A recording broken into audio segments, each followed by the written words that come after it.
करता हूँ। Good morning अंकित जी, कैसे हैं आप सभी? चलिए थोड़ा सा कैमरा क्लियर कर लेते हैं हम जब तक।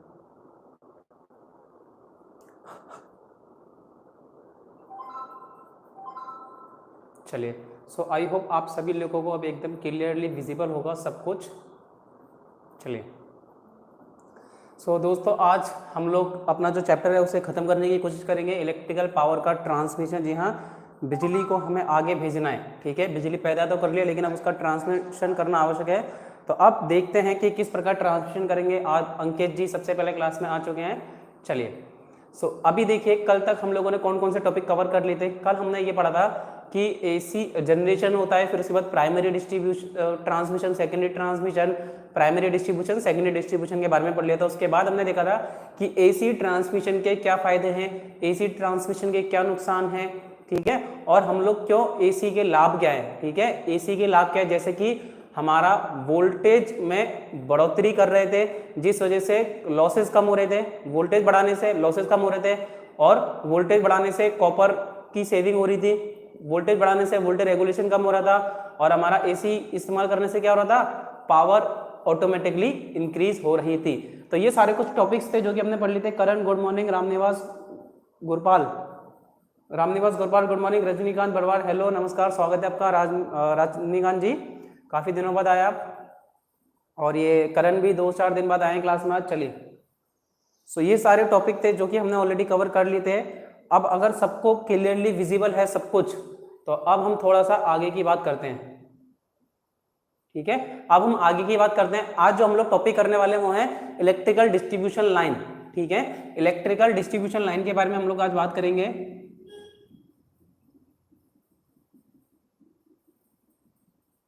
और जो भी बच्चे रेगुलर नहीं आते तो वो प्रीवियस वीडियो देख लिया करें। इलेक्ट्रिकल डिस्ट्रीब्यूशन लाइन यानी कि हिंदी में क्या कहेंगे इसे, विद्युत वितरण लाइन। हिंदी में क्या कहेंगे, विद्युत वितरण लाइन कहेंगे इसे। सर मेरा तो डिप्लोमा पूरा हो गया। अच्छा, रजनीकांत जी डिप्लोमा वाले हैं, तो रजनीकांत जी अच्छा आप डिप्लोमा वाले हैं। Good morning Naidu ji. तो सभी दोस्त बता देना चाहता हूं कि ये जो क्लास है आपके लिए, ये जो क्लास हम लोग देख रहे हैं या कर रहे हैं, ये आईटीआई वालों के लिए इंपॉर्टेंट है। उनके यूपीपीएसएल का एग्जाम हो, डीएमआरसी का एग्जाम हो, सेल भेल गेल किसी का भी एग्जाम हो, या फिर डिप्लोमा वाले बच्चे जो हैं, डिप्लोमा वाले स्टूडेंट है, उनका भी एग्जाम हो, अभी डीएफसीसीएल में वैकेंसी आई है उसका भी एग्जाम हो, किसी भी एग्जाम के लिए ये क्लास आपकी बहुत ज्यादा महत्वपूर्ण होने वाली है। तो इसीलिए आपको ये क्लास बहुत अच्छे से देखनी है और पढ़नी है। चलिए, अब देखते हैं, बात करेंगे कि किस प्रकार से देखिए ट्रांसमिशन करते हैं अपन, ठीक है। डिस्ट्रीब्यूशन करा, तो अब हमें इलेक्ट्रिकल पावर हमने सबसे पहले क्या करा था, ट्रांसमिशन कर लिया। अब उसका डिस्ट्रीब्यूशन करना है, तो किस प्रकार करते हैं, खंभों पे होके जाती है। तो दो तरह के खंभे हम लोग पढ़ेंगे ओवरहेड लाइन में, ठीक है। सबसे पहले हम देखेंगे ओवरहेड लाइन। तो ओवरहेड लाइन में दो तरह के खंभे अपने पास है, कौन कौन से हैं, हॉरिजॉन्टल और वर्टिकल। तो देखिए, ये सबसे पहले है हॉरिजॉन्टल लाइन, और हॉरिजॉन्टल लाइन को इंग्लिश में क्या कहेंगे, क्षैतिज लाइन। और ये है मेरे पास वर्टिकल लाइन, और वर्टिकल लाइन को हिंदी में क्या कहते हैं, ऊर्ध्वाधर लाइन, ठीक है, ऊर्ध्वाधर लाइन, ठीक है। थोड़ा सा इसका प्रोनाउंसिएशन अच्छे से नहीं आता तो आप लोग देख लेंगे। चलिए, अब ये हो गया हॉरिजॉन्टल और वर्टिकल। अब इसे समझेंगे कि क्या होता है एक्चुअल में। देखिए, हॉरिजॉन्टल लाइन में क्या होता है, ये देखिए दो पाइप लगा दिए, सॉरी ये एक खंभा है, खंभे के ऊपर हमने और एक कहेंगे रॉड टाइप लगा दी, और उसके ऊपर देखिए ये हॉरिजॉन्टल में चलिए, ये जो दोनों इंसुलेटर है इनके ऊपर एक कंडक्टर जाएगा।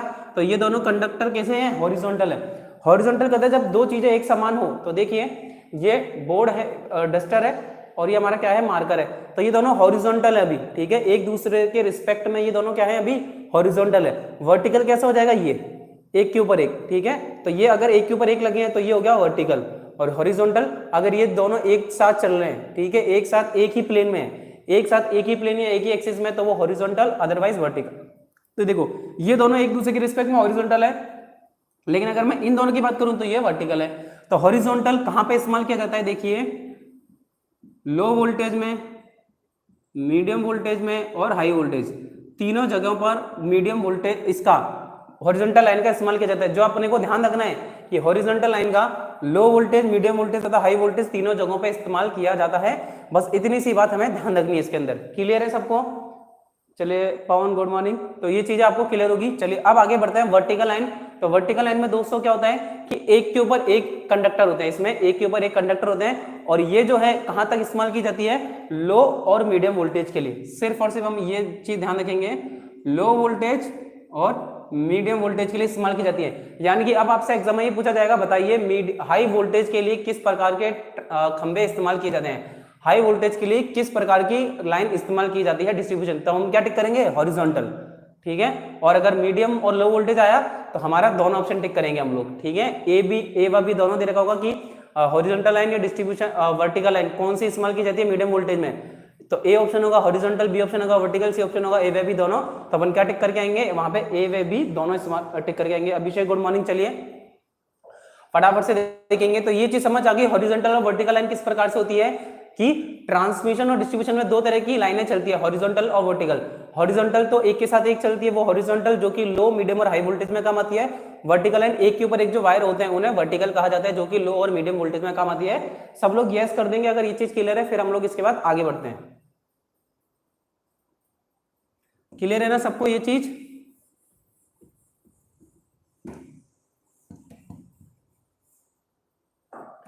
ठीक है, चलिए सबको क्लियर है, okay very good. Ram Niwas जी को सबको क्लियर है। अब देखेंगे जो हमारा ट्रांसमिशन डिस्ट्रीब्यूशन होता है ये किस प्रकार से होता है, ओवरहेड, ठीक है। कैसा होता है ये, ओवरहेड होता है नहीं होता है, देखिए ये होता है ओवरहेड। ओवरहेड को हिंदी में क्या कहा जाता है, शिरोपरि लाइन, यानी कि हमारे जमीन के लेवल से ऊपर। हालांकि अभी अंडरग्राउंड भी आ रहा है, लेकिन हाल फिलहाल जो हम इस्तेमाल करते हैं वो ओवरहेड करते हैं, ठीक है, ओवरहेड। तो अब हम देखेंगे कौन कौन से मटेरियल इस्तेमाल करते हैं। देखिए material used in overhead line. तो ओवरहेड लाइन में कौन कौन से पदार्थ का हम इस्तेमाल करते हैं, क्या ये चीज हिंदी में लिखनी है क्या? अगर किसी को ऐसा है कि सर हिंदी में लिखिए तो मैं हिंदी में लिख दूंगा, ठीक है, बट कमेंट कर दे हिंदी। अदरवाइज देखिए क्या लिखा है कि ओवरहेड लाइन यानी कि शिरोपरि लाइन में कौन से पदार्थ प्रयुक्त करते हैं या कौन सी सामग्री का इस्तेमाल करते हैं शिरोपरि लाइन में। ये चीज मुझे नहीं लगता कि किसी बच्चे की समझ नहीं आई होगी। चलिए जो भी बच्चे लाइव आते जा रहे हैं फटाफट से कमेंट करते जाएं, अपना अपना नाम बताते जाएं और अटेंडेंस लगाते जाएं, साथ ही साथ वीडियो को लाइक भी करते जाएं। चलिए है ना, क्लियर है, ओके वेरी गुड। चलिए अब देखेंगे कौन कौन से मटेरियल का हम लोग इस्तेमाल करते हैं। तो सबसे पहले देखिए हम लोग पढ़ेंगे खंभों के बारे में, ठीक है। सबसे पहला आएगा खंबे, ठीक है, शिरोपरि लाइन है, खंबे जिसके ऊपर लगाया जाता है तो खंबे आएंगे। उसके बाद आता है क्रॉस आर्म, उसके बाद आता है क्रॉस आर्म का इस्तेमाल किया जाता है। इसके बाद आता है लाइन इंसुलेटर, ठीक है। इसके बाद क्या आएंगे, हमारे लाइन इंसुलेटर के बारे में पढ़ेंगे हम लोग। इंसुलेटर होता है ना, पिन, शेकल, स्टेन, ये सारे इंसुलेटर के बारे में अभी हम पढ़ेंगे इसके बाद में, ठीक है। फिर आपका क्या आएगा चौथे नंबर पर, चालक, ठीक है, चालक। तो अभी क्या करते हैं कि अभी ये तीन पढ़ लेते हैं, इसके बाद आगे के और है वो नाम लिख के हम लोग पढ़ लेंगे, ठीक है। अभी ये तीन पढ़ लेते हैं। चलिए अब देखेंगे सबसे पहले हम लोग खंभों की बात करेंगे। तो देखिए खंबे क्या होते हैं, जिसके ऊपर हमारा कंडक्टर व इंसुलेटर टिका रहता है। खंबे हमारे जो कंडक्टर और उससे कनेक्टेड इंसुलेटर होते हैं उन्हें सपोर्ट करने का काम करते हैं। उन्हें क्या करते हैं, सपोर्ट करने का कार्य करते हैं। तो अब खंबे भी हमारे अलग अलग प्रकार के होते हैं। तो चलिए खंभों के टाइप्स देखते हैं। सबसे पहले जो खंबे का टाइप हम देखेंगे वो है लकड़ी का खंबा। सबसे पहले हम लोग क्या देखेंगे, लकड़ी का खंबा। चलिए तो अब अगर मैं लकड़ी के खंबे की बात करूं तो ये लकड़ी के खंबे ज्यादातर अस्थायी रूप से काम करने के लिए लगाए जाते हैं, तथा ज्यादातर ये पहाड़ी एरिया में, क्योंकि आपको पता है भाई पहाड़ी एरिया में इतनी ऊंचाई पे खंबे ले जाना संभव नहीं है, खंबे बनाना, तो हम लोग वहां लकड़ी के खंभों का इस्तेमाल करते हैं। अब लकड़ी के खंभों का आप इस्तेमाल तो करो, लेकिन पता है कि लकड़ी बरसात होती है तो गल जाती है, खराब हो जाती है, और इसके कई सारे इसके अलावा नुकसान है, ठीक है। ये एक टाइम के बाद खत्म हो ही जाती है लकड़ी, जबकि सीमेंट या आरसीसी के लोहे के काफी टाइम तक चलते हैं। तो अब ये जो लकड़ी के खंबे हैं इनमें क्या नुकसान है, सबसे पहली चीज तो इसकी लंबाई आप 6 से 9 मीटर तक ही रख सकते हो। तो 6 से 9 मीटर की हम इसकी लंबाई रख सकते हैं, ठीक है। फिर इसका व्यास वही 15 से 25 सेंटीमीटर होगा। लेकिन सबसे बड़ी चीज जो इसकी उम्र होती है कि भाई इतने टाइम के बाद मेरा खंबा खराब हो जाएगा, तो वो देखिए 10 वर्ष। लकड़ी के खंबे 10 वर्ष के पश्चात खत्म हो जाते हैं। और ज्यादातर हम लोग जो खंभों में लकड़ी इस्तेमाल करते हैं वो टीक व शीशम की करते हैं, ठीक है। ये भी आपसे पूछा जा सकता है भाई कौन सी लकड़ी इस्तेमाल कर रहे हैं, टीक व शीशम की, जो कि 10 वर्ष तक ही चलती है। क्लियर है, तो ये हो गया आपका लकड़ी का खंबा। अब लकड़ी के खंबे के बाद देखिए कौन कौन से खंबे हैं, आप लोग भी कमेंट करके बताते जाएं कि सर हमने इस तरह के खंबे देखे हुए हैं, ठीक है। आरसीसी खंबा। अब आरसीसी का खंबा क्या होता है, बताइए भाई, आरसीसी का खंबा सीमेंट का, कंक्रीट का, जो सीमेंट और कंक्रीट से बने हुए खंबे होते हैं उन्हें हम आरसीसी का खंबा कहते हैं। आरसीसी की छत डलती है ना, तो उसी प्रकार सरिये डालकर हम लोग आरसीसी के खंबे बनाते हैं। अब ये आरसीसी के खंबे क्या हैं, सबसे मेन बात तो ये लोहे, सरिया और सीमेंट का इस्तेमाल करके बनाए जाते हैं। फिर इनके बीच में एक गोल नली भी फंसाई जाती है जो कि अर्थिंग के काम में आती है। और ये ज्यादातर हमारे घरों के बाहर लो वोल्टेज में काम में आते हैं। ज्यादातर ये क्या है, जो घरों के बाहर 11 केवी की लाइनें जाती है ना ट्रांसफार्मर तक, वहां पे काम आते हैं। तो मेन इंपॉर्टेंट चीज क्या है, आरसीसी के खंबे 11 केवी तक, आरसीसी के खंबे 11 केवी तक इस्तेमाल किए जाते हैं। आरसीसी छत वाला, बिल्कुल पंकज सही बोल रहा है, आरसीसी छत वाला। तो ठीक है, आरसीसी का खंबा ही हो गया। अब हमारा सी ऑप्शन क्या है, ट्यूबुलर खंबे। ठीक है, ये है हमारे ट्यूबुलर खंबे।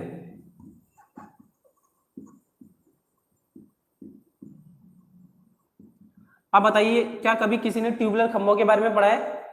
ठीक है, ट्यूबुलर खंबे ज्यादातर जो प्रयोग किए जाते हैं वो स्ट्रीट लाइटिंग में, यानी कि सड़कों पे जो लाइट लगी होती है। अब देखो मैं स्ट्रीट ट्यूबुलर खंबे दिखाता हूं, कुछ इस प्रकार से हमारे ये खंबा होता है।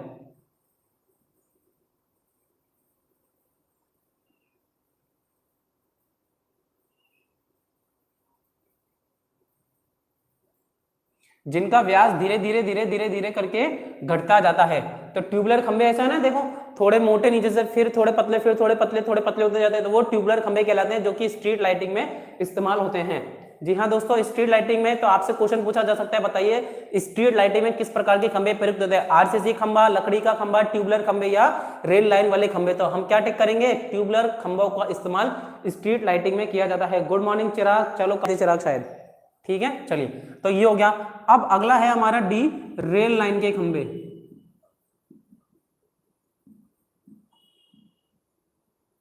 रेल लाइन के खंबे, तो रेल की पटरी, रेल की पटरी आपने देखी होगी, और रेल की पटरी के खंबे भी बनाए जाते हैं। तो ये ठोस लोहे के बने होते हैं, इसका मतलब ये वजन में काफी ज्यादा भारी हो गए। इनका वजन 1 मीटर में 20 से 45 किलोग्राम प्रति मीटर रखा जाता है, और ये खंबा काफी महंगा आता है। तो ये खंबा 11 केवी तक की, 11 केवी तक की जो आपकी स्थायी लाइनें हैं, इसके लिए सर्वाधिक उपयुक्त किया जाता है। तो ये देखिए 11 केवी की लाइनों के लिए इस्तेमाल किया जाता है। ठीक है, 11 केवी तक की स्थायी लाइनों के लिए ये खंबा प्रयुक्त किया जाता है। तो ये हो गए अपने क्या, रेल लाइन खंबे। अब आता है हमारा ई ऑप्शन, एक और खंबा रह गया जिसे हम टावर के नाम से जानते हैं। भाई टावर के नाम से किस खंबे को जानते हैं? गुड मॉर्निंग पवन सर, आरसीबी एग्जाम डेट का लगभग आइडिया क्या हो सकता है? संजय पटेल जी गुड मॉर्निंग। देखिए आरएससीबी की एग्जाम की डेट आप मान के चलिए जुलाई में या जून के अंतिम होगी। अभी तो कोई भी संभावना नहीं है दूर दूर तक कि आरएससीबी का एग्जाम होगा। चलिए अब हम लोग देखते हैं अगला, आरसीसी का टावर। टावर के बारे में आप देखिए किस तरह से टावर होते हैं हमारे। ठीक है, टावर जो बड़े बड़े खंबे मैंने बताए थे कल, राक्षस जैसे जो खंबे लगे रहते हैं, राक्षस जैसे जो खंबे होते हैं उन्हें हम लोग हमारे टावर कहते हैं।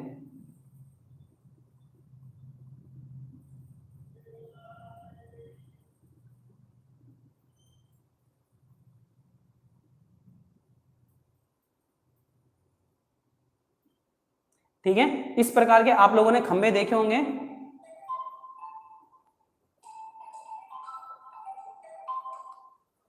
चलिए, तो इस प्रकार के जो खंबे होते हैं वो कहां इस्तेमाल किए जाते हैं? आरसीसी में।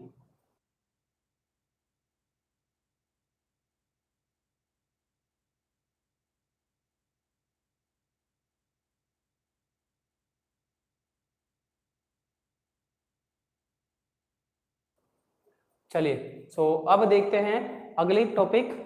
अगला टॉपिक ये देखते हैं कि आरसीसी के खंबे हैं। तो यहां देखिए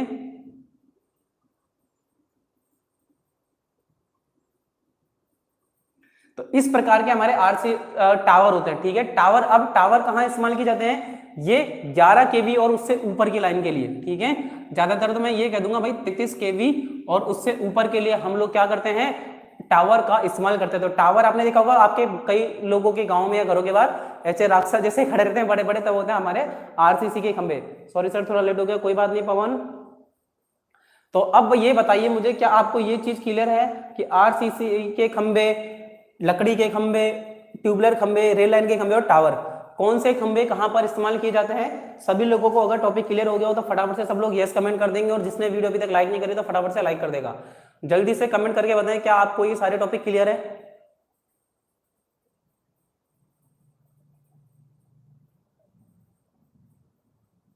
चलिए सो फटाफट से कमेंट कर देंगे, सारे के सारे टॉपिक आपको क्लियर होने ही चाहिए।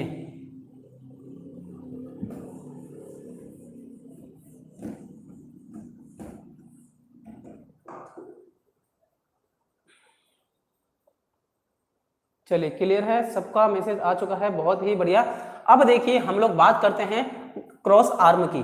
तो क्रॉस आर्म क्या होती है गाइस? तो देखिए जो टावर होते हैं, ठीक है, टावर या जो छोटे छोटे खंबे होते हैं, अभी जब हमने स्टार्टिंग में खंबे का ये वाला चित्र बनाया था तो इस प्रकार से कुछ चीज बनाई थी। तो ये जो ये चीज है ना, ये और ये, इन्हें क्या कहा जाता है? क्रॉस आर्म कहा जाता है। तो खंबे के ऊपरी सिरे पर जो क्लैंप को तथा नट बोल्ट की सहायता से कसी गई 36 भुजाएं, ये 36 यानी कि हॉरिजॉन्टल होता है, तो खंबे के ऊपरी हिस्से पर नट बोल्ट की सहायता से कसी गई 36 भुजाएं क्रॉस आर्म कहलाती है। इन भुजाओं पर इंसुलेटर लगाया जाता है ना, हमने क्या लगाया था यहाँ पे? इंसुलेटर जैसा कुछ लगाया था, इंसुलेटर लगाया जाता है तथा उस इंसुलेटर से कंडक्टर होकर गुजरता है। तो सामान्यतः ये भुजाएं एंगल आयरन की बनाई जाती हैं। सामान्यतः ये जो भुजाएं बनाई जाती है वो एंगल और आयरन की बनाई जाती है। Jatin Chandel sir ITA second year का रिजल्ट अभी तक नहीं आया। जतिन, अभी तक ITA सेकेंड ईयर का रिजल्ट नहीं आया है, और जिनका रिजल्ट अभी तक नहीं आया तो वो यही कर सकते हैं कि आप अपने कंपटीशन एग्जाम की तैयारी को स्ट्रॉन्ग करना चालू कर दीजिए। और अगर आप करना चाहते हैं जतिन जी, तो देखिए YouTube चैनल पे जो भी हम पढ़ा रहे हैं, ये बोर्ड पे काफी अच्छे से चीजें एक्सप्लेन कर रहे हैं, जो कि आपके चाहे देखिए टेक्निकल हेल्पर हो इलेक्ट्रिसिटी बोर्ड में, चाहे DFCCL की वैकेंसी हो या फिर लोको पायलट की टेक्नीशियन की वैकेंसी हो, उस सब में जो यहीं से सारे क्वेश्चन जो मैं पढ़ा रहा हूँ, एक क्वेश्चन अगर यहाँ से बाहर चला जाए तो आप मुझे बता दीजिएगा, सारा कुछ यहीं से आएगा। तो अभी आप अपनी स्टडी पे ध्यान दे सकते हैं। हमारे को जो पढ़ाया गया है आप उसे ज्यादा से ज्यादा स्ट्रॉन्ग कर सकते हैं, बस ये कर सकते हैं, अभी और कुछ नहीं कर सकते। देखिए रिजल्ट का इंतजार करना पड़ेगा, लेकिन जो अभी तक आपने पढ़ लिया या आपको पढ़ा दिया गया आप उसे स्ट्रॉन्ग कर सकते हैं। बस इतना ही मैं अभी आपको सलाह देना चाहूंगा कि आप ये काम करें। चलिए, तो अब हो गया हमारा क्रॉस आर्म। अब क्रॉस आर्म के बाद जो बात आती है दोस्तों, वो आती है इंसुलेटर की। क्रॉस आर्म के बाद बात आती है इंसुलेटर की। इंसुलेटर क्या होते हैं, कैसे काम करते हैं? अब यहाँ सब लोग थोड़ा सा मुझे ध्यान देंगे, ठीक है, थोड़ी तरफ हमारी तरफ तवज्जो देंगे, ठीक है, कि इंसुलेटर में काफी अच्छे से आपको बताने वाला हूं कि इंसुलेटर क्या होते हैं और किस प्रकार से काम करते हैं।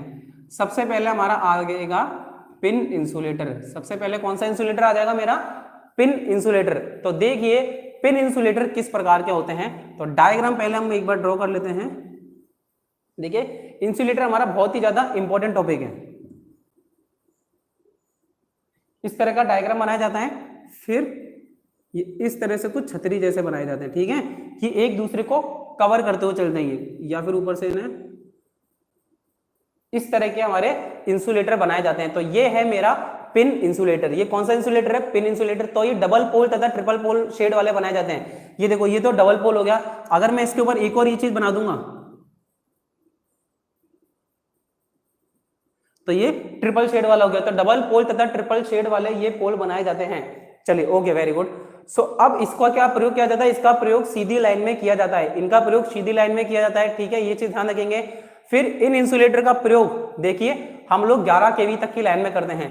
पिन इंसुलेटर का इस्तेमाल, सबसे इंपॉर्टेंट चीज ये है, यहां देखें 11 kV तक की लाइन के लिए हम लोग पिन इंसुलेटर का इस्तेमाल करते हैं, ठीक है। फिर इसका सुरक्षा गुणांक आता है। जो आपसे एग्जाम में पूछा जा सकते हैं वो चीज मैं बता रहा हूं। जो सुरक्षा गुणांक होता है उसका इस्तेमाल किया जाता, उसको होता है हमारा 10। अब आप लोगों में से किसी ने ये नहीं पूछा कि सर ये काम क्या करता है। Anil ji good morning, insulator काम क्या करता है? अभी तक ये चीज तो किसी ने पूछी नहीं कि इंसुलेटर क्या काम आता है। तो देखिए इंसुलेटर का इंसुलेशन, अचालक कुचालक पदार्थ क्या करते हैं कि ये इनके अंदर से करंट फ्लो होके नहीं जा सकती। अचालक पदार्थ या कुचालक पदार्थ इनके अंदर से करंट बाईपास नहीं कर सकती। बिल्कुल सही बात है कि इनके अंदर से करंट बाईपास नहीं कर सकती। तो अब क्या वजह है कि हम इंसुलेटर लगाते हैं? तो आपको पता है भाई, खंबे हैं, ये मेरा खंबा है, इसके ऊपर ये मैंने क्या लगा दिया? क्रॉस आर्म लगा दी। अब यहाँ पे देखिए एक इंसुलेटर लगाए और यहाँ पे एक इंसुलेटर लगाए। अब यहाँ से तार आ रहा है, ठीक है, ये यहाँ से तार आया। अब ये तार यहाँ से होके किस प्रकार से जाएगा भाई? खंबे पर से कैसे जाएगा? क्योंकि अगर ये खंबे पे से जाएगा, देखिए सबसे बड़ी चीज क्या है कि इस खंबे में करंट आना चालू हो जाएगा। अगर खंबे पे ही मैं घुमा के लेके जाऊंगा इसे, तो ठीक है, और बीच बीच में सपोर्ट देना बहुत आवश्यक है कुछ कुछ दूरी पे, वरना तार मेरे झूल जाएंगे या टूट सकते हैं। तो अब हम क्या करते हैं, यहाँ इंसुलेटर का इस्तेमाल करते हैं। ये तार इस इंसुलेटर में से होकर गुजरता है, तो ये इस खंबे पर या जो इस पे क्रॉस आर्म लगी है इसमें किसी भी प्रकार का करंट आने नहीं देता है। सबसे मेन चीज तो ये हो गई। फिर ये तार यहीं से इंसुलेटर से जंपर के थ्रू फिर एक क्या पतला सा तार लेते हैं जो जंप करता है, आपने देखा होगा, उसे कहा जाता है जंपर वायर। तो ये इस इंसुलेटर से यहाँ इंसुलेटर पे जंप करता है और फिर आगे निकल जाता है। अब खास बात क्या है इंसुलेटर की, एक और चीज देखिए कि मान लीजिए यहाँ पे एक और खंभा है, अब ये खंभा इधर भी आ रहा है, ठीक है, ये खंभे में वायर इधर से आ रहा है। अब क्या हुआ कि किसी टाइम पे इस वायर के अंदर कोई प्रॉब्लम आ गई, इस वायर के अंदर कोई मेरा फॉल्ट आ गया। अब जब इस वायर के अंदर मेरा फॉल्ट आ गया तो उस फॉल्ट को मैं किस प्रकार दूर कर सकता हूं, मैं क्या करूंगा, यहां से इस इंसुलेटर को खोलूंगा और यहां से इन दोनों इंसुलेटर को खोल दूंगा। अब ये मेरा तार फ्री हो चुका है, तो अगर नया लगाना है तो नया लगा सकता हूं, या इस तार में जो भी रिपेयरिंग करनी है वो मैं कर सकता हूं। बिल्कुल, तारों को खंभे से दूर रखने के लिए ही हम लोग इंसुलेटर का इस्तेमाल करते हैं। तो अब आपको ये चीज समझ आ गई होगी इंसुलेटर क्या होते हैं, किस लिए इस्तेमाल किए जाते हैं ट्रांसमिशन और डिस्ट्रीब्यूशन लाइन में। सबको क्लियर हो गया है तो कमेंट करके बता देंगे कि इंसुलेटर के बारे में आपको चीजें क्लियर हो गई होगी, तो मुझे कमेंट करके एक बार सूचित कर देंगे सभी लोग। चलिए, तो अब फिर आगे बढ़ते हैं। अनिल जी, आप भी आज काफी लेट हो चुके हो, 20 मिनट से ऊपर हो चुका है हमारी क्लास को ऑलरेडी। चलिए, तो ये हो गया इंसुलेटर। तो इंसुलेटर में भी कौन सा हुआ, पिन इंसुलेटर का डायग्राम भी आपको ध्यान रखना है। तो पिन इंसुलेटर का इस्तेमाल 11 kV तक की लाइन में किया जाता है। इसमें बरसात से बचाव हो जाती है, क्यों, क्योंकि इसे छतरी टाइप का था ना, छतरी टाइप का, तो पानी बह के किनारों से नीचे बह जाता है और 11 kV तक के लिए इस्तेमाल करते हैं। और सबसे मेन बात, इसके सुरक्षा गुणांक का मान 10 रखा जाता है, इसके सुरक्षा गुणांक का मान 10 रखा जाता है। इसके बाद है पिन इंसुलेटर के बाद आता है शेकल इंसुलेटर।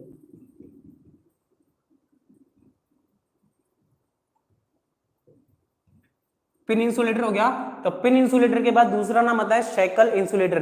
तो ये भी डबल शेड वाले मजबूत इंसुलेटर होते हैं जिनका प्रयोग सामान्यतः लाइन के अंतिम सिरों पर किया जाता है, ठीक है। अब मान लो कि कोई लाइन कहीं पे एंड होने वाली है, डेड एंड, ठीक है, हम लोग कहेंगे डेड एंड, या कोई लाइन जहां पे टर्मिनेट होने वाली है, जहां पे खत्म होने वाली है, वहां पे हम लोग शेकल इंसुलेटर का इस्तेमाल करते हैं। या फिर लाइन में कोई मोड़ हो, तो देखिए इसका इस्तेमाल कहां किया जाता है, अंतिम बिंदु व मुड़ाव पर। मुड़ाव यानी कि कहीं पे अगर हमें मुड़ना है, खंबा ऐसे निकला, फिर कहीं पे अगर खंबा मुड़ रहा होगा तो वहां पे हम लोग क्या करेंगे, शेकल इंसुलेटर का इस्तेमाल करेंगे। तो आपसे यही एग्जाम में पूछा जाता है, बताइए जब कोई खंबा एंड हो रहा हो या फिर किसी गली में मुड़ रहा हो तो हम लोग किस इंसुलेटर का इस्तेमाल करेंगे, शेकल इंसुलेटर का इस्तेमाल करेंगे। लेकिन इसमें भी देखिए, अब दो जगह, एक खंबा तो लो वोल्टेज वाला भी मुड़ेगा, हाई वोल्टेज वाला भी मुड़ेगा, तब हम बात करेंगे कि जो शेकल इंसुलेटर है वो लो वोल्टेज पे इस्तेमाल होता है, ठीक है। और जो मुड़ने वाले जो इंसुलेटर है जैसे शेकल, तब एक और इंसुलेटर आएगा वो भी इस्तेमाल होगा, लेकिन वो हाई वोल्टेज पे होगा। तो दो चीजें ध्यान रखनी है कि शेकल इंसुलेटर का इस्तेमाल अंतिम बिंदु में मुड़ाव पर किया जाता है तथा लो वोल्टेज पर किया जाता है। ये पॉइंट आपको ध्यान रखने हैं। रोहन जी गुड मॉर्निंग, लेट हो गए आप आज रोहन जी।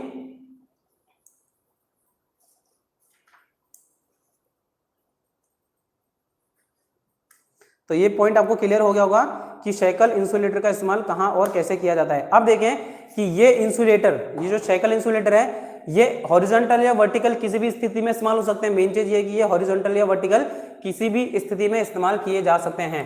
तो इसका जो डायग्राम है ना, वो भी लगभग भाई किसकी तरह, पिन इंसुलेटर की तरह ही होता है। अगर आप कहें तो देखिए ये सेम टू सेम इसका डायग्राम बनेगा।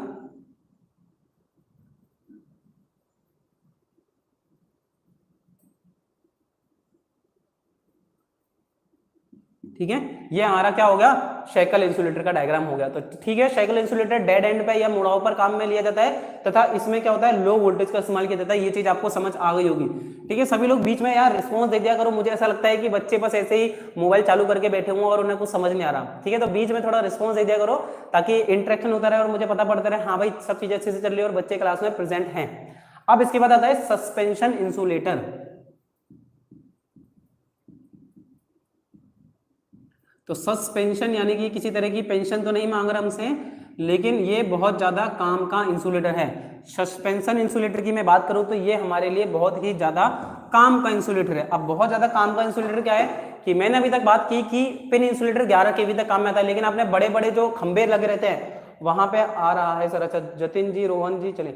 सो बड़े बड़े खंभों पे आपने देखा होगा जो टावर होते हैं, ठीक है, राक्षस जैसे टावर, वहां पे आपने देखा होगा कि बहुत सारे इंसुलेटर लगे रहते हैं। तो अब उन्हीं इंसुलेटर की मदद से हम लोग पहचानते हैं कि ये कितने केवी की लाइन है। तो देखिए होता क्या है,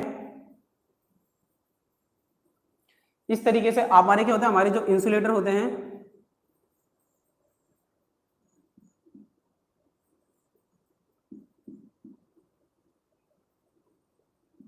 तो ये देखिए हमारे पास में कुछ इंसुलेटर उपलब्ध होते हैं, जो कि 11 केवी से ऊपर की लाइन के लिए इस्तेमाल होता है। तो सबसे पहली चीज जो है 11 केवी या उससे ऊपर के लिए हम लोग क्या करते हैं, सस्पेंशन इंसुलेटर का इस्तेमाल करते हैं। मोस्ट इंपॉर्टेंट चीज, सस्पेंशन इंसुलेटर का इस्तेमाल 11 केवी और उससे ऊपर के लिए किया जाता है। टावर वाला, बिल्कुल टावर वाला।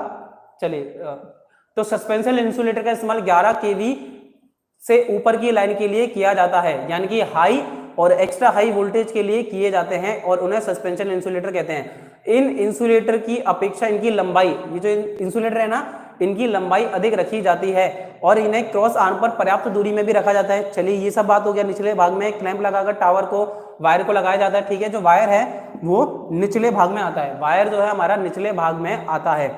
अब सारी चीज हो गई, लेकिन होता क्या है कि भाई इतनी सारी डिस्क लगाने की आवश्यकता क्यों है? तो देखिए, पिन इंसुलेटर की जो एक पिन है वो 11 केवी के लिए काम में आ रही है, लेकिन मेरा वोल्टेज कितना होता है? 11, 33, 66, 132, 220, इस तरह का मेरा होता है। तो अब मैं क्या करूं? अब मैं क्या करूं कि जो मेरे हाई वोल्टेज है, तो मैं करता हूं 11 केवी की एक एक डिस्क। तो इसमें जो प्रत्येक डिस्क है वो 11 केवी की। अब इसमें देखो 4 डिस्क है, यानी कि ये 44 केवी का हो गया मान लो। ठीक है, तो अब देखिए, अगर कोई लाइन है आपकी 33 केवी की, तो वहां अगर 3 पिन, किसी भी टावर में अगर आपको 3 इंसुलेटर दिख जाए, आप क्या बोलोगे? भाई 33 केवी की है। 6 या 7 इंसुलेटर दिख जाए, आप क्या बोलोगे? ये 66 केवी की लाइन है। ठीक है, इसी प्रकार से अगर आपको मान लीजिए कि 12 से 13 इंसुलेटर कहीं दिख रहे हैं, तो आप क्या बोलोगे? भाई 132 केवी की लाइन है। तो जितने ज्यादा इंसुलेटर होंगे उतने ही ज्यादा केवी की वो लाइन होगी। तो हम सिर्फ देखिए, जो इंजीनियर वगैरह होता है वो कैसे देख के बता देते हैं कि यार ये इतने केवी की लाइन है? कैसे देख के बताते हैं? कि इंसुलेटर की संख्या देख के, इंसुलेटर की संख्या देख के आप बता सकते हो कि कितने केवी की लाइन है। क्लियर है? अच्छा, तो अब बताइए, मैं आपसे कमेंट करके पूछता हूं, 3 इंसुलेटर लगे, 3 पिन इंसुलेटर लगे, तो कितने केवी की लाइन होगी? भाई अगर 3 पिन इंसुलेटर लगे हैं तो वो लाइन कितने केवी की होगी? सभी लोग कमेंट करके बताएं। ठीक है, सस्पेंशन के अंदर अगर 3 इंसुलेटर लगे हुए हैं तो वो कितने केवी की लाइन होगी? सभी लोग फटाफट से कमेंट करके बताएंगे।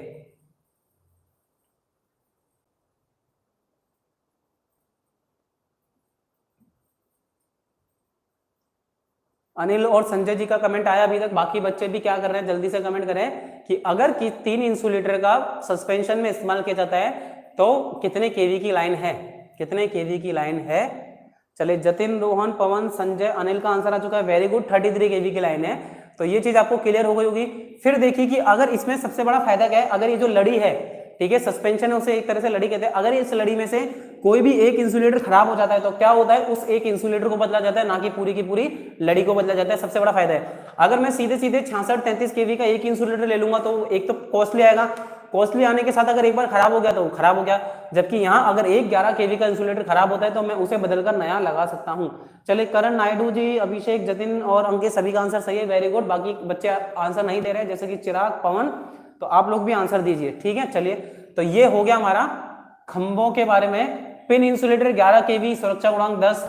शेकल इंसुलेटर अंतिम उड़ाव बिंदु पर लो वोल्टेज के लिए। सस्पेंशन इंसुलेटर 11 केवी से ऊपर के लिए पिन लगा दी जाती है और अगर कोई भी एक इंसुलेटर खराब हो जाता है तो उसे बदल दिया जाता है। ठीक है, इतनी चीज आपको समझ आ गई होगी। तो ये यानी कि मैं कहूंगा एक्स्ट्रा हाई वोल्टेज के लिए काम में लिया जाता है सस्पेंशन। सस्पेंशन के बाद अब हमारा बचता है स्टे इंसुलेटर। एक सेकेंड का समय देंगे थोड़ा सा।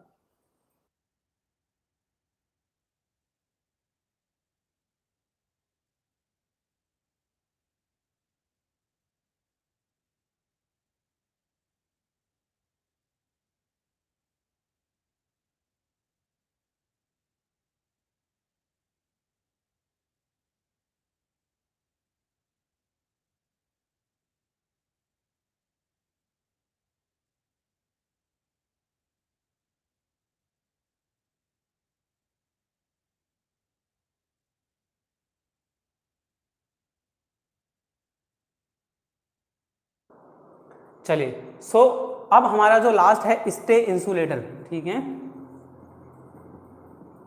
तो आप सभी लोगों ने स्टे इंसुलेटर तो दोस्तों जरूर देखा होगा, कभी ना कभी स्टे इंसुलेटर का प्रयोग आपने देखा होगा। तो स्टे इंसुलेटर या स्टे वायर हाई वोल्टेज के लिए इस्तेमाल किया जाता है। ठीक है, स्टे इंसुलेटर तो नहीं, यहां पे थोड़ा सा नाम गलत लिख दिया है हमने, स्ट्रेन।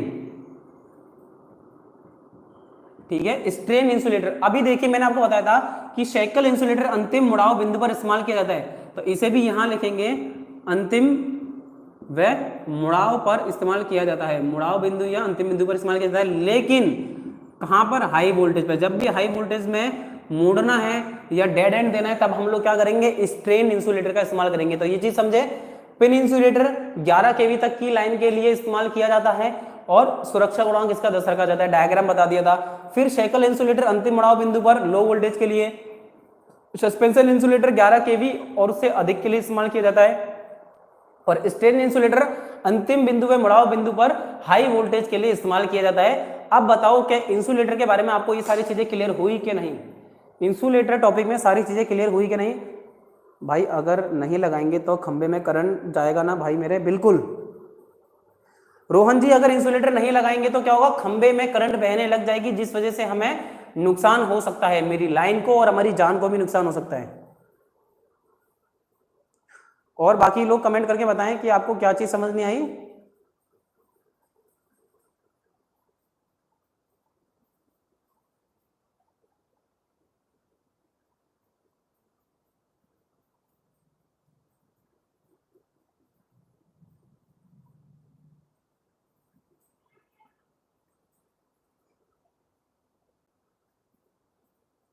चलिए सबकी कमेंट देख रहा हूं मैं। सुरक्षा गुणांक क्या है? अच्छा ओके, सुरक्षा गुणांक क्या है ये बता देते हैं। बिल्कुल, देखिए किसी भी चीज का एक सुरक्षा गुणांक रखा जाता है, ठीक है, कि वो इतने वोल्टेज पर कार्य कर रहा है। तो अब अगर इतने से ज्यादा हो गया तो उसे कोई नुकसान नहीं होगा। तो ये है सुरक्षा गुणांक 10, ठीक है। सुरक्षा गुणांक का मान क्या है? 10 है, यानी कि हम लोग कह सकते हैं 10%, ठीक है। जो भी एक क्वांटिटी होती है, मान लीजिए कि अगर 11 केवी में हम लोग बात कर रहे हैं तो ये हो गया 11,000। अब 11,000 केवीए तो कभी हो सकता है कि इससे ज्यादा या इससे कम भी आ जाए, वोल्टेज इससे ज्यादा या इससे कम भी आ सकता है। तो उस समय पे इसका 10 सुरक्षा गुणांक रखा जाता है। भाई गुणांक, सुरक्षा गुणांक रखा 10, तो यानी कि इसको 10 से मल्टीप्लाई करेंगे उतना वोल्टेज ये सहन कर सकता है, और उससे ज्यादा अगर वोल्टेज आ गया, वो भी एट इंस्टेंट, थोड़ी सी देर के लिए, ज्यादा देर के लिए आएगा तो वो चीज को नष्ट कर देगा। तो सुरक्षा गुणांक ये होता है कि भाई हर चीज का एक मल्टीप्लायर होता है कि ये इतने गुना, तो ये 10 गुना सहन कर सकता है, ठीक है। सुरक्षा गुणांक का मान 10 है, तो ये यानी कि 1000 वोल्ट अगर उससे ऊपर आ गया, 11 से 1000 से अगर 12,000 हो गया तो सिर्फ ये वहीं तक सहन कर सकता है, उसके आगे ही सहन नहीं कर पाएगा। तो ये होता है सुरक्षा गुणांक। क्लियर है? सुरक्षा गुणांक के बारे में सर ऊपर के वायर एक इंसुलेटर कोटिंग क्यों नहीं कर देते हैं? हाँ अब ये बोला भाई घर वाला स्ट्रेन इंसुलेटर, बिल्कुल वो भी हो सकता है घरों वाला स्ट्रेन इंसुलेटर। रोहन भाई वायर 11 केवी 33 केवी के होते हैं, जल ही जाएंगे, बिल्कुल। चलिए अब देखिए जल जाएंगे वो तो चीज एक अलग है, ठीक है। हमारे जतिन भाई आंसर दे रहे हैं, लेकिन हम बात करते हैं, बहुत अच्छी चीज है इस तरह के क्वेश्चन बच्चा पूछ रहे हैं, दिमाग में अगर इस तरह के क्वेश्चन आ रहे हैं, बहुत अच्छी चीज है। देखिए हमारे जो दोस्त हैं, चलिए ये तो इंसुलेटर वाला टॉपिक हो गया, तो मैं इसको रफ कर देता हूँ। और जो बच्चों की कमेंट है, ठीक है, अभी आप लोग कमेंट कर सकते हैं, मैं आपके कमेंट का जवाब देता हूँ, ऐसा नहीं, ठीक है, हर बार बात पे नहीं टाला जाएगा, कमेंट का जवाब देते हैं। ये कह रहे हैं जो हमारे तार जा रहे हैं तो तारों के ऊपर कोटिंग क्यों नहीं कर दी थी? अब देखिए ये खंबा एक यहाँ है और एक ये यहाँ है, इनके बीच की दूरी कितनी है? मैं कह लेता हूं कि इनके बीच की दूरी है लगभग 500 मीटर, ठीक है। 500 मीटर की यानी कि लगभग आधा किलोमीटर की दूरी हो गई, ठीक है। रोहन जी, जतिन जी, सभी लोग ध्यान से देखेंगे, आधा किलोमीटर की दूरी के ऊपर ये खंबे लगे हैं। अब इन खंभों के ऊपर मैंने एक इंसुलेटर लगा दिया तो ये यहाँ पे कनेक्ट हो गया, फिर एक इंसुलेटर लगा दिया तो ये यहाँ पे कनेक्ट हो गया। लेकिन ये लाइन कितने केवी की है? ये लाइन है 33 केवी, 11 केवी की। तो एक चीज मैंने आपको स्टार्टिंग वाली क्लास में बताई थी, ध्यान रखेंगे, जो इंसुलेटर या फिर इंसुलेशन जो होता है किसके प्रोपोर्शनल होता है? वोल्टेज। यानी कि जैसे जैसे आप वोल्टेज बढ़ाते जाओगे वैसे वैसे इंसुलेशन बढ़ता जाएगा, यानी कि इंसुलेशन आपको ज्यादा लगाना पड़ेगा। तो ये 11,000 और 33,000 वोल्ट है तो मुझे ज्यादा इंसुलेशन लगाना पड़ेगा, मेरी कॉस्ट बहुत ज्यादा बढ़ जाएगी। भाई इंसुलेटर कनेक्ट करने की बजाय अगर मैं उसके ऊपर इंसुलेशन की कोटिंग लगा दूंगा तारों के ऊपर, तो फिर हमें हर एक तार के ऊपर अलग से कोटिंग लगानी पड़ेगी, जो कि मेरे लिए बहुत ज्यादा कॉस्टली पड़ेगी। आप सोच नहीं सकते कि 11 केवी पे कितना ज्यादा मोटा इंसुलेशन लगाना पड़ेगा, और भाई इंसुलेशन फ्री में तो आता नहीं है, तो उसकी कॉस्ट बहुत ज्यादा बढ़ जाएगी, इसीलिए मैं नहीं लगाता। तो सीधा सा आंसर है कि हम लोग इंसुलेटर वायर के ऊपर कोटिंग क्यों नहीं करते? कॉस्ट बहुत ज्यादा बढ़ जाएगी। चलिए अगला देखें। Anil ji, sir strain insulator railway में यूज होते हैं क्या? बिल्कुल बिल्कुल बिल्कुल दोस्तों, स्ट्रेन इंसुलेटर का इस्तेमाल हम लोग रेलवे लाइन में कर सकते हैं, लेकिन नहीं करेंगे क्योंकि वहां पे 25,000 वोल्ट आता है। रेलवे के अंदर जो वोल्टेज आता है वो होता है 25,000 वोल्ट, जो कि बहुत ज्यादा है। तो कम वोल्टेज में हम लोग स्ट्रेन इंसुलेटर का करेंगे, ठीक है। सॉरी, हाँ स्ट्रेन की अगर बात कर रहे हो तो बिल्कुल सॉरी, मैं साइकिल समझ रहा था। स्ट्रेन इंसुलेटर डेफिनेटली आप रेलवे लाइन में, क्योंकि ये 11 केवी और उससे ऊपर के लिए प्रयोग किए जाते हैं, तो हम लोग डेफिनेटली रेलवे लाइन में भी इस्तेमाल कर सकते हैं। और कुछ किसी का कोई डाउट हो तो अभी टाइम है, अभी आप लोग पूछ सकते हो। तो इंसुलेटर के बारे में भी आई होप आपको चीजें क्लियर हो गई होगी, ठीक है। इंसुलेटर का टॉपिक भी आपको समझ आ गया होगा।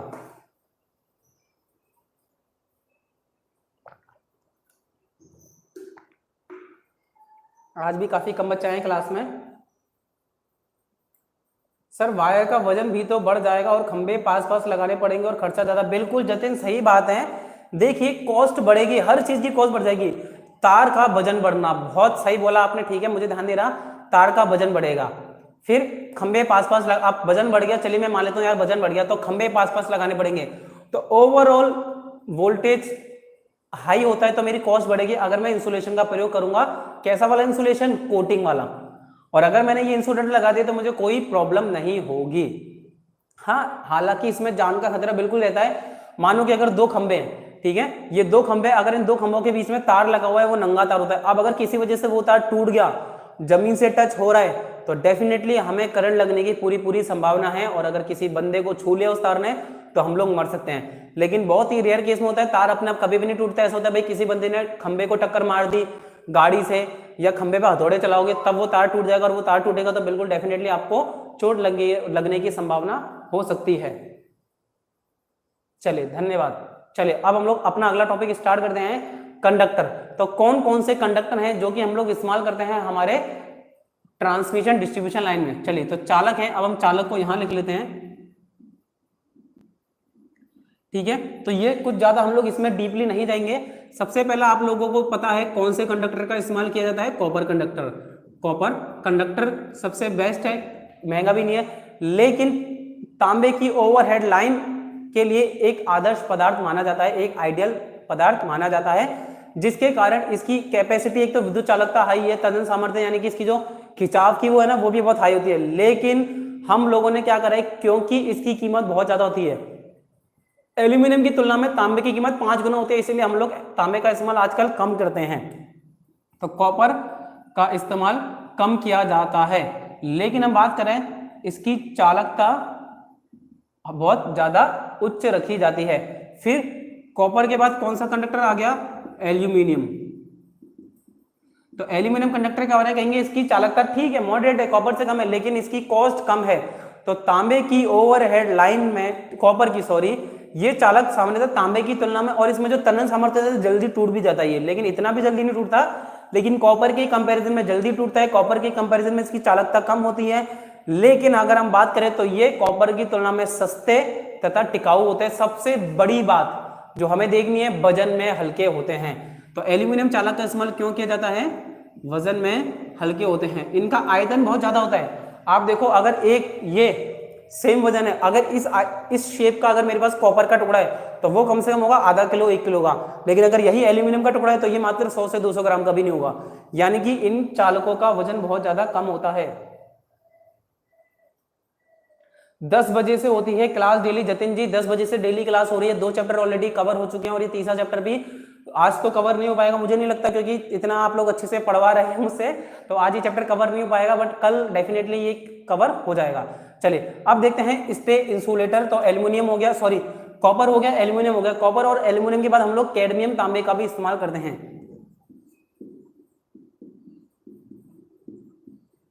तो अगला जो हमारा है कैडमियम कॉपर का चालक। तो कॉपर एल्यूमिनियम तो आपने आज तक पढ़ा होगा, लेकिन आपने कैडमियम नहीं पढ़ा होगा। तो अब यदि कॉपर के अंदर 1 से 2% कैडमियम मिला दिया जाए, तो देखिए मैं बोलता हूं 98% तो कॉपर है और 2% क्या है, कैडमियम है। 98% कॉपर और 2% कैडमियम मिला दिया जाए तो इसकी तनन सामर्थ्य में तो वृद्धि हो जाती है, और शुद्ध तांबे की तुलना में इसकी चालकता में 15% की कमी। देखो जो इसकी तनन सामर्थ्य यानी कि खिंचने की है, जल्दी टूटे ना, उसमें तो 15 से 20% की वृद्धि हो गई, लेकिन साथ साथ इसकी चालकता में कमी हो गई, क्योंकि मैंने एक अशुद्धि मिला दी है। और साथ साथ अब अगर आपने कैडमियम मिलाया तो कहीं ना कहीं आपने एक नया मटेरियल लाके मिलाया, कैडमियम महंगा होता है तो इसकी कॉस्ट भी बढ़ जाती है। तो इसका उपयोग कम विस्तार यानी कि छोटी लाइनों में इसका इस्तेमाल किया जाता है, ज्यादा बड़ी लाइनों में इसका इस्तेमाल नहीं किया जाता है। ये चीज आपको क्लियर हो गई होगी कि कैडमियम कॉपर वायर किस तरह से होता है। ठीक है, अब आता है गैल्वेनाइज्ड स्टील कंडक्टर।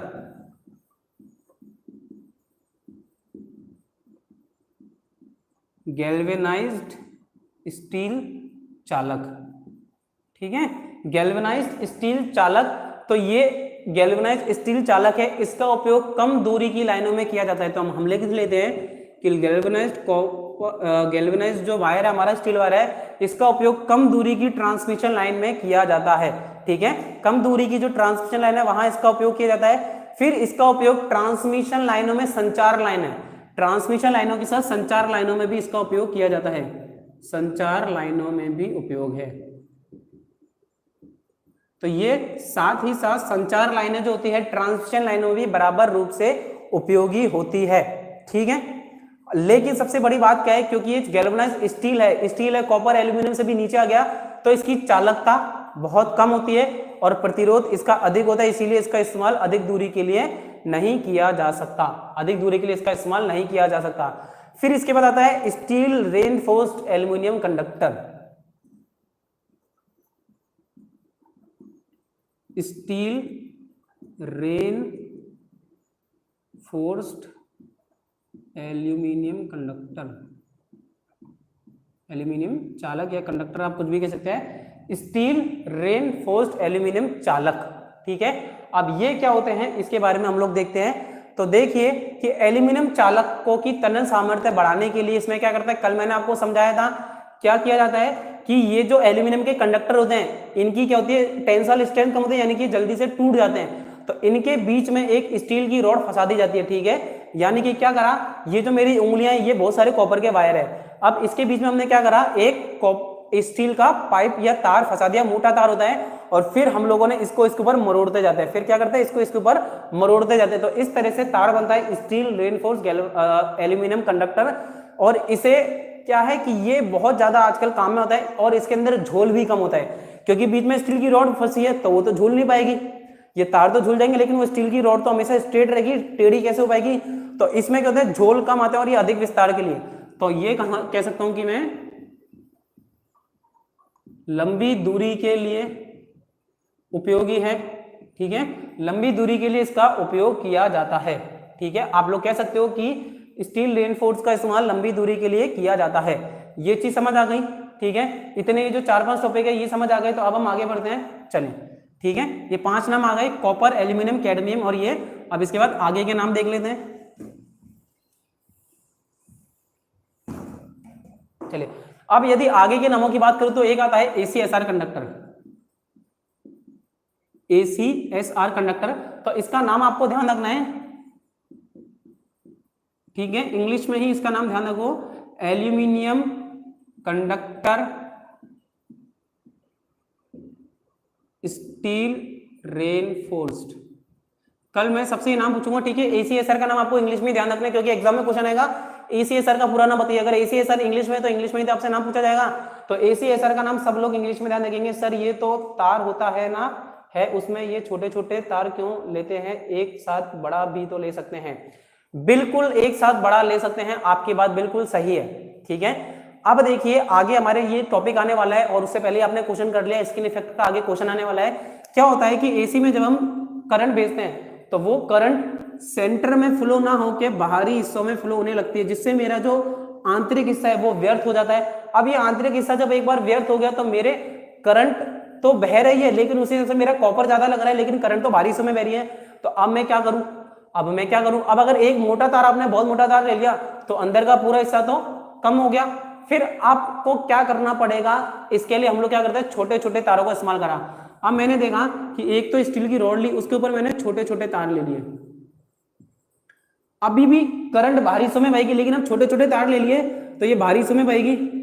तो जो अंदर का जो तार मेरा अभी भी वेस्ट हो रहा है, लेकिन वो अब कम होगा। एक तो ये इतना बड़ा चालक है तो ये बाहरी हिस्सों में हुआ करंट, तो अंदर का कितना सारा हिस्सा मेरा वेस्ट हुआ, लेकिन जब मैं छोटे छोटे तार लेता हूं तब मेरा बहुत कम हिस्सा वेस्ट होता है। इसीलिए मैं इस तरह का काम में लेता हूं, इसीलिए मैं ऐसे छोटे छोटे तार लगाता हूं और उन्हें एक साथ मरोड़ा जाता है। क्लियर है। और बाकी हम स्किन इफेक्ट वाला टॉपिक आएगा तब करेंगे। सब लोगों ने ACSR का नाम एक बार मुझे थम्स अप कर देंगे कि सभी लोगों को ACSR का नाम समझ आ गया, एल्यूमिनियम कंडक्टर स्टील रेनफोर्स्ड।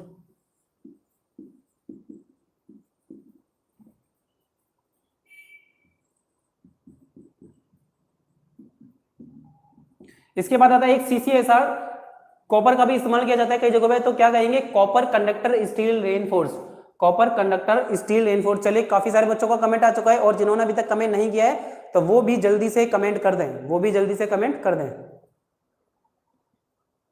ठीक है। चलिए पंकज, तंजिल, रोहन, अंकित, पवन, रामनिवास। तंजिल काफी लेट आई क्लास में, काफी देर से कमेंट आई तंजिल की। तो चलिए मैंने 4 टॉपिक आपको लिखा दिए थे, इंसुलेटर, सॉरी खंबे, क्रॉस आर्म लाइन इंसुलेटर और चालक। 4 टॉपिक लिखा दिए थे और चारों टॉपिक कवर करा दिया। अब इसके बाद 5वां टॉपिक आता है हमारा, कौन सा, स्टे रॉड तथा स्टे वायर। देखिए 5वां पॉइंट है स्टे रॉड तथा स्टे वायर। अब स्टे वायर के बारे में अगर मैं आपको बताना चाहूं तो देखिए किस प्रकार से, आपने देखा होगा इस प्रकार से खंबा होता है और खंबे से एक तार निकल रहा होता है जो कि जमीन में बंधा रहता है, खंबे से एक तार निकलता है जो कि जमीन में बंधा रहता है, और फिर इसमें बीच में किस प्रकार का स्ट्रक्चर होता है, कुछ इस प्रकार का आपने स्ट्रक्चर देखा होगा, यहाँ इन्हें नट बोल्ट की सहायता से कस दिया जाता है। तो एक स्टे वायर जमीन में लगा रहता है जो कि उस खंबे को सपोर्ट प्रोवाइड करता है। तो देखिए किसी ओवरहेड लाइन के अंतिम खंबे, कोई भी ओवरहेड लाइन का अंतिम खंबा है तो अंतिम लाइन के मोड़ वाले खंबे को सपोर्ट देने के लिए, समकोण पर सपोर्ट देने के लिए हम लोग क्या करते हैं, स्टे वायर या स्टे रॉड का इस्तेमाल किया जाता है। अरे सामान लेने बाजार गया, फिर लॉकडाउन लग जाएगा, डेली सामान लेने नहीं जाया करो यार, क्लास के टाइम के बाद जाया करो, या सुबह जल्दी उठ के जाओ, 6 बजे 7 बजे मार्केट पूरा खुल जाता है आजकल तो। चले कोई बात नहीं। तो स्टे रॉड तथा स्टे वायर के बारे में आप लोग समझ गए होंगे कि किस तरह से इस्तेमाल किया जाता है। यहाँ जो वायर इस्तेमाल होता है वो GI वायर होता है, ठीक है, GI वायर या GI वायर की रॉड बनाई जाती है, ठीक है। चलिए ये तो हो गया आपका 5वां पॉइंट था जो हम लोग सामग्री पढ़ रहे थे, material used in overhead line. 5वां था स्टे रॉड या स्टे वायर।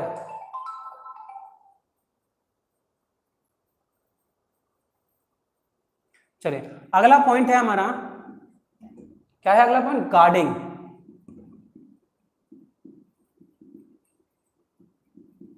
ठीक है, अभी हो गया गार्ड, गार्ड लगाए जाते हैं ना घरों के बाहर, गार्ड लगाए जाते नहीं लगाए जाते हैं, तो इसीलिए गार्डिंग लगाई जाती है, ठीक है, गार्डिंग करी जाती है। तो अब देखिए कि गार्डिंग क्या होती है, कोई बता सकता है?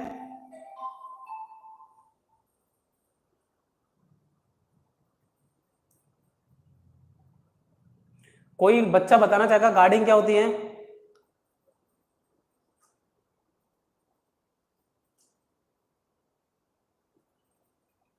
गार्डिंग क्या होती है, कोई बच्चा बताना चाहे? मैं तो बताऊंगा ही वरना।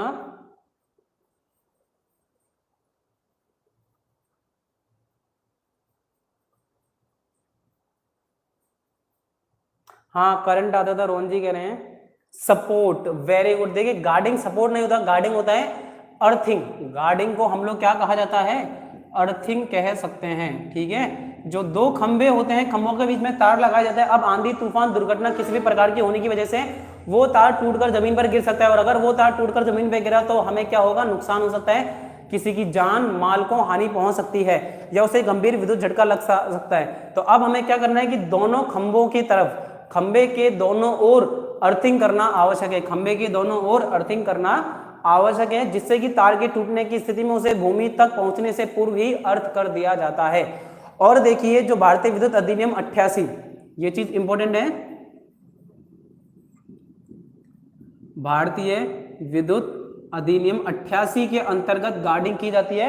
मोस्ट इंपॉर्टेंट चीज है, किसी भी ओवरहेड लाइन पर गार्ड करना या अर्थ लगाना बहुत ज्यादा आवश्यक है।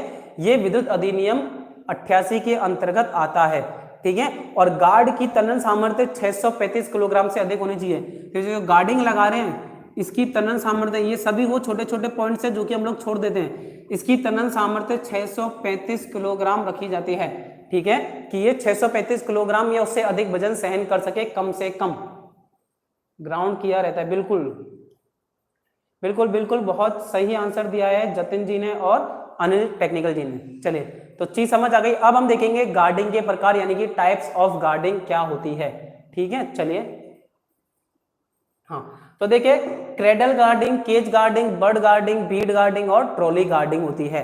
सबसे मेन इंपॉर्टेंट चीज हम लोग क्या करते हैं, गार्डिंग वायर के अंदर होता है एक गार्ड वायर होता है या ग्राउंड वायर कहते हैं हम लोग इसे, ठीक है। इसमें हम लोगों का जो खंबा है, खंबा देखा है, खंबे के ऊपर एक तार लगाया जाता है जीआई वायर, ठीक है। इसे गार्ड वायर या ग्राउंड वायर कहा जाता है। खंभों के ऊपर कभी देखना जहां लाइटनिंग अरेस्टर नहीं लगाए जाते वहां गार्ड वायर लगाया जाता है। अब ये गार्ड वायर क्या होते हैं, ये गार्ड वायर ऊपर तो कनेक्ट हो गया और फिर यहाँ पे आपने देखा होगा कई बार खंभों के ऊपर इतनी मोटी जीआई पत्ती होती है, वो पट्टी पूरी यहाँ पे आ रही होती है और फिर कहाँ जाती है वो पत्ती, अर्थ के नीचे। तो अगर मानो कोई भी बिजली गिरी है, कोई खंभा टूटा, तार टूटा, बिजली गिरने की वजह से भी दुर्घटना हो सकती है, तो सारा, अब ये जो तार होता है ना, इसके रेजिस्टेंस का मान बहुत ज्यादा कम होता है। अब अगर रेजिस्टेंस का मान कम है तो जितनी भी हाई करंट है वो इसमें से फ्लो होगी, सारी करंट इसमें से फ्लो होती है, फिर जो पत्ती लगी होती है उससे फ्लो होते हुए वो सीधे जमीन में चली जाती है, तो हमें कोई नुकसान नहीं होता है। तो ये होता है गार्डिंग, अर्थिंग, ठीक है। ये अर्थ करा हुआ वायर है, तो वो वायर कनेक्ट कर दिया जाता है मेरे खंबे के साथ, जिस वजह से मुझे किसी भी तरह का नुकसान नहीं हो पाता है, ठीक है। तो गार्डिंग के बारे में आई होप आप सबको चीजें क्लियर होगी। उसके बाद है क्लैम, नट तथा बोल्ट। तो इंसुलेटर, कंडक्टर, इन सबको कसने के लिए हम लोग नट बोल्ट का इस्तेमाल करते हैं। तो ये चीज हो गई। अब बात करेंगे कि सैग इन ओवरहेड लाइन, ठीक है। ये चीज सब लोगों को क्लियर है क्या?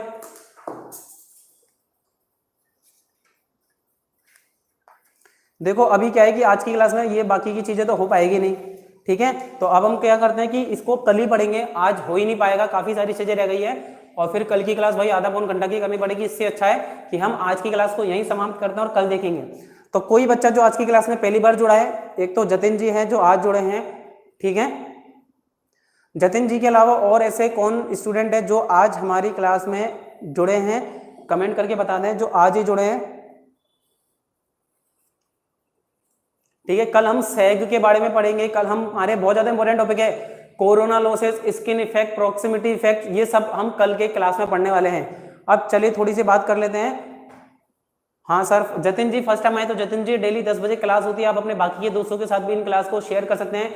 यहाँ जो आपके कॉन्सेप्ट क्लियर किए जाएंगे बहुत अच्छे से, और मान के चलिए आपके कॉम्पिटिशन एग्जाम की 90% तैयारी आप इन्हीं क्लास से कर सकते हैं। 10% किसके ऊपर निर्भर करता है, आपके ऊपर कि आप किस हिसाब से पढ़ोगे, ठीक है। बाकी 90% तैयारी तो हमने आपकी करा दी है, बस अब आपको 10% और पढ़ना है, ठीक है। 10% आपको और पढ़ना बाकी रह गया है बस। इसके अलावा आप डेली आए, प्रीवियस क्लास जो कवर करा दी आप उसकी वीडियो देख सकते हैं। नहीं, शाम को क्लास नहीं होती है। रामनिवास गुप्ता, अच्छा रामनिवास जी तो पहले जुड़ चुके हैं हमारे चैनल से। रामनिवास जी आप अपने दोस्तों को नहीं लेके आए। जतिन जी आप भी अपने दोस्तों को बताएं। संजय पटेल जी के दोस्त नहीं आए। संजय पटेल जी आपने अपने दोस्तों को नहीं बुला के लाए। भाई अपने दोस्तों के साथ भी क्लास को शेयर करो ज्यादा से ज्यादा, ठीक है। आपके जो व्हाट्सएप ग्रुप है, और कुछ नहीं कर सकते आप तो अपने व्हाट्सएप ग्रुप में कम से कम क्लास को जरूर शेयर कर दिया कीजिए, ठीक है। रामनिवास, संजय, जतिन, जितने भी स्टूडेंट है, तंजिल, सभी लोग अपने व्हाट्सएप ग्रुप में, अंकित जी अपने व्हाट्सएप ग्रुप में सभी लोग क्लास को ज्यादा से ज्यादा शेयर करें। तो आज की क्लास में कुछ समझ आया कि नहीं आया, ठीक है। काफी अच्छे से हमने ट्रांसमिशन के कई सारी चीजें आज हमने पढ़ ली, खंभों के बारे में, इंसुलेटर के बारे में, चालक के बारे में, ये सारी चीजें आज हमने कवर करी।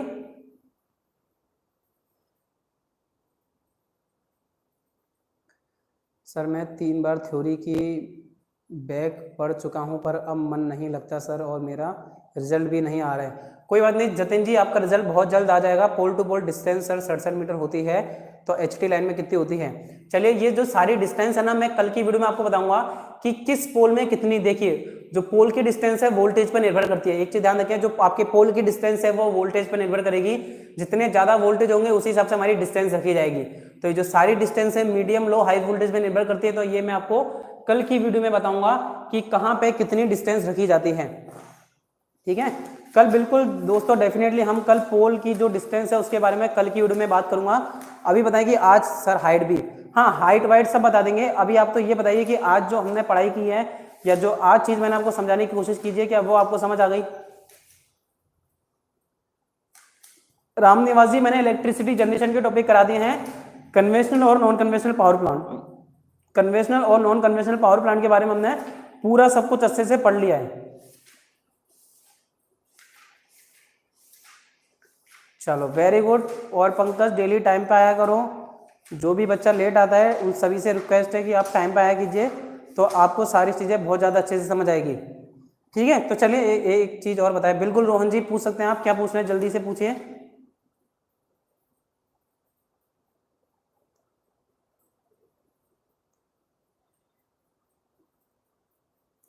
तंजिल जी कल ईद है तो हमने संडे की छुट्टी नहीं रखी, तो ईद की छुट्टी आप नमाज पढ़ के आ जाइएगा, या फिर आप जैसे ही आपकी नमाज हो जाए तब आप लोग कर लीजिएगा। और हमारी तरफ से कल आपकी ईद है, आज ही हमारी तरफ से ईद मुबारक। जब कभी बारिश के टाइम बिजली आ जाती है तो हमें पोल के नीचे करंट क्यों नहीं लगता है? वेरी गुड, अभी अभी मैंने बताया था आपको इसका आंसर, गार्ड वायर। आप देखिए जब बिजली कड़कती है तो ये गार्ड वायर, आप देखिए एक चीज ध्यान देखिए, करंट हमेशा कहाँ फ्लो होगी? करंट हमेशा वहां फ्लो होगी जहां से कम रेजिस्टेंस मिलेगा। अब आपकी बॉडी का रेजिस्टेंस कुछ मेगा ओम तो होगा ही भाई, कम से कम 1 मेगा ओम तो होगा आपकी बॉडी का रेजिस्टेंस। लेकिन वही देखिए बिजली आसमान से गिरती है एकदम जमीन पे टच तो कर, अगर एक बार जमीन पे टच कर गई तो फिर तो कोई कहने ही क्या अपने को करने लगेगा। लेकिन आसमान में बिजली है तो वो देखती है सबसे ऊपर खंबे के ऊपर, इतने ऊंचाई खंबे कितने कितने मीटर के होते हैं, 50-55 मीटर के, उसके ऊपर गार्ड वायर लगा दिया। अब वो गार्ड वायर का रेजिस्टेंस बहुत कम रखा जाता है, तो करंट लीस्ट रेजिस्टेंस कब सबसे कम जिसका रेजिस्टेंस होगा वहां जाएगी, तो वो कम रेजिस्टेंस के थ्रू होते हुए खंबे के थ्रू होते हुए सीधे जमीन में चल जाती है और हमें करंट नहीं लग पाता। क्लियर है सबको? तो चलिए कल ईद है तो जो भी स्टूडेंट है हमारे मोमडन है तो सभी को मेरी तरफ से ईद मुबारक। कल भी ईद की मुबारकबाद देंगे, और अगर कल आपकी नमाज वगैरह सभी टाइम पे हो जाए तो आप लोग टाइम पे 10 बजे क्लास में जुड़ जाइएगा, ठीक है? अगर आपके पास समय हो तो जुड़ जाइएगा, अदरवाइज आप बाद में भी वीडियो देख सकते हैं। चलिए क्लियर है? बाकी रोहन जी आप अलग से भी मुझसे पूछ सकते हैं कमेंट वगैरह में, ठीक है? चलिए तो मिलते हैं दोस्तों कल सेम टाइम पे 10 बजे अपनी नेक्स्ट क्लास में, और कल हम लोग इस चैप्टर को श्रद्धांजलि देंगे। तो अपने साथ एक नारियल अगरबत्ती माला लेके आना, कल इस चैप्टर को श्रद्धांजलि अर्पित करनी है। थैंक यू दोस्तों, मिलते हैं अपनी नेक्स्ट वीडियो में।